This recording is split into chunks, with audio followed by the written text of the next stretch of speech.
Okay, hello everyone. Now we're continuing with our previous video. You can see here's the man we made in our previous scene. And what we are going to do now is we're going to try to equip him. Okay? I decided to try to contribute to the Min and Vesseland themed characters. So you see here we have a man. I decided we're going to make a simple warrior-like character. And consequently we're not going to invest too much effort in giving him significant features or anything like that. We're just going to equip him. I figured a typical warrior with sword and shield should be adequate. So here we have two extra pieces. The first piece will be for his sword. This piece is very long. We don't need a sword that long, but we'll start with the edge. This will be the handle of the sword, see?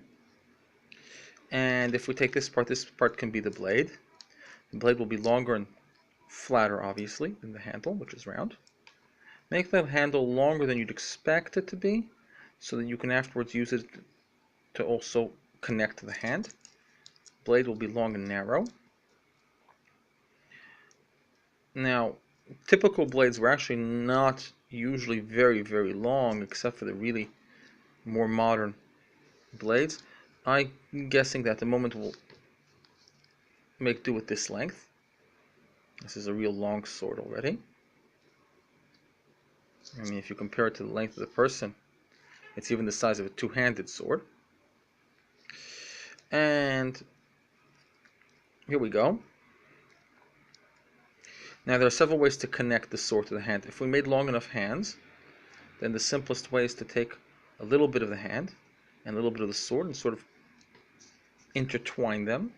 You can afterwards strengthen that with a little spot of glue. There we go, here's our man holding a sword.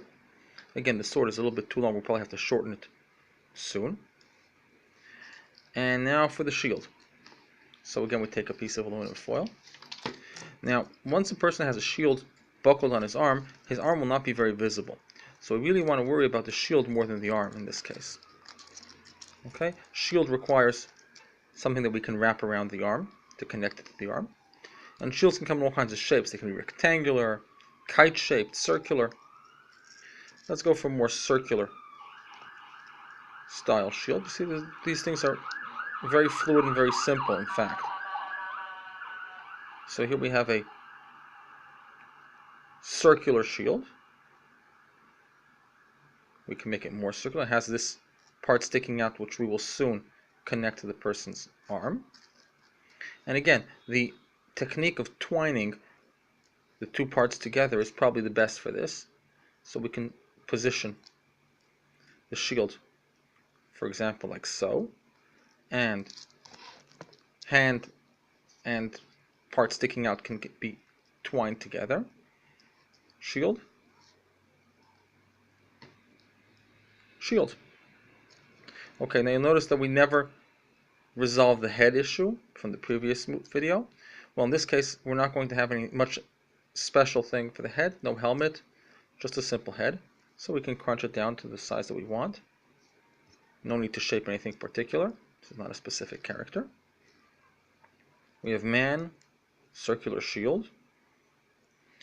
And like I said, the sword is way too long. So we can make it a bit narrower. And we can shorten it appropriately. Okay.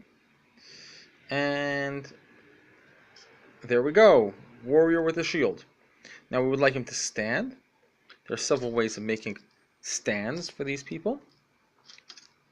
The simplest way is to take another strip of aluminum foil and again to twine it around the feet. If we left long enough feet, which in this case we did, then there should be no problem wrapping the aluminum foil around the foot.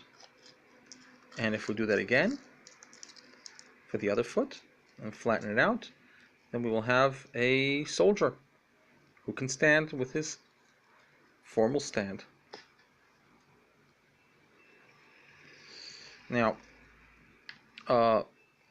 typical figures for Dungeons and Dragons and similar games are 3 millimeters in height.